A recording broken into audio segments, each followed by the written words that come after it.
बिस्मिल्लाहिर्रहमानिर्रहीम। अस्सलाम वालेकुम। JNN न्यूज़ के साथ मैं हूं सुमेरा सुलेमान। बढ़ते हैं खबरों की जानिब।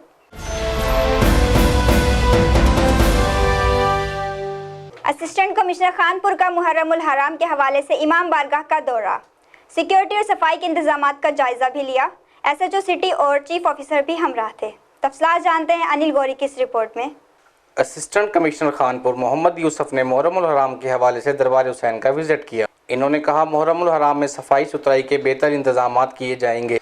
तमाम इमाम बारगाहों पर सफाई के इंतजामात शुरू कर दिए गए हैं। मजीद इंतजामात को बेहतर बनाएंगे। मुहर्रमुल हराम के अयाम में तमाम इमाम बारगाहों पर और जुलूस के रास्तों पर फुल प्रूफ सिक्योरिटी इंतजामात किए जाएंगे। इस मौके पर SHO थाना city Khanpur Chaudhry Fakir Hussain, chief officer municipal committee Rana Mahmood Ali, security branch Mohammad Sharif Qureshi, sanitary inspector Malik Rafiq व दीगर भी मौजूद थे। कैमरा टीम के साथ मोहम्मद अनिल गौरी, JNN न्यूज़ खानपुर। बहुत शुक्रिया अनिल गौरी तफसीलात से आगाह करने के लिए। मजीद खबरों और अपडेट्स के लिए देखते रहिए JNN न्यूज़।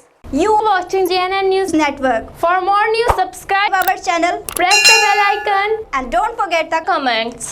Thank you.